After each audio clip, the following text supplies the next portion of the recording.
right before COVID, I was actually doing a lot of product research. And so that meant I was on a bunch of Zoom meetings, and like I was trying to talk to people and take notes at the same time. And I'm like hurry typing up notes. And then after the meeting, I'm like cleaning up those notes so that they make any sense. And I just felt like this is such a terrible process. There were some tools that were doing stuff like this, or recording transcription, but they're really focused on salespeople only, and they're really expensive.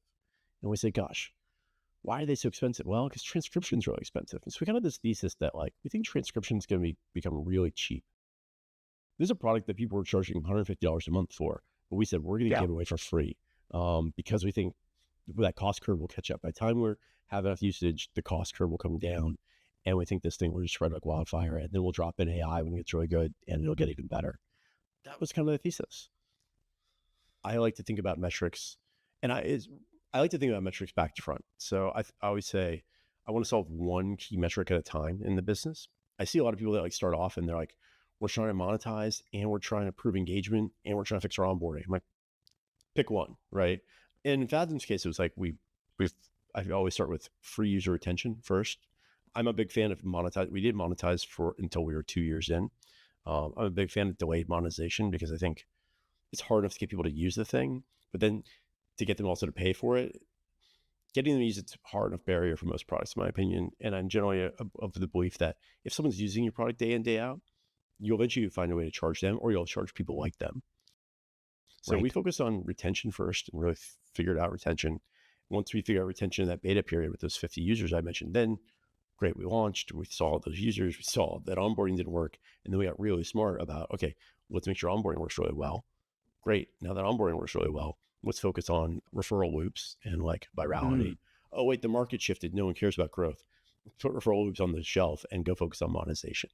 And so I think in all these cases, there's a top level metric, and we go build a dashboard of here's all the things that contribute into that metric. And every day, I think on the onboarding thing, I paired with one of our engineers, and we spent 3 months, and every day we were just like, okay, let's look at the numbers today. What feels like the weakest spot we could push on? Let's go get rid of that page. Let's go simplify this page. And there's like a PRD, probably Notion page, like 5 pages long at the end of it. Just here's all the bullet points of things we do every day. And then check the numbers. So I think that approach to kind of like data driven things, again, most startups can't do it at an early stage, which is why you've got to go with your gut. But if you have enough data, obviously it's the way better way to operate, sort of thing, than trust and verify.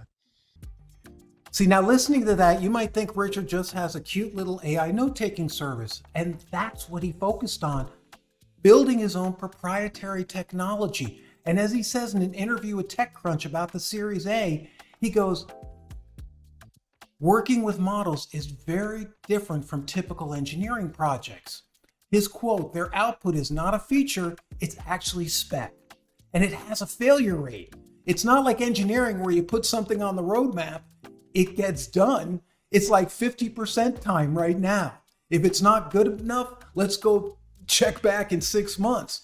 I think it required rethinking the product development process a little bit, and encouraged him to develop his own product, his own technology. Now think about that when you think of ChatGPT, because the promise is we'll all use their API, use their service, but some of these savvy people are finding out it's not good to play with them because they have the same 50% failure rate.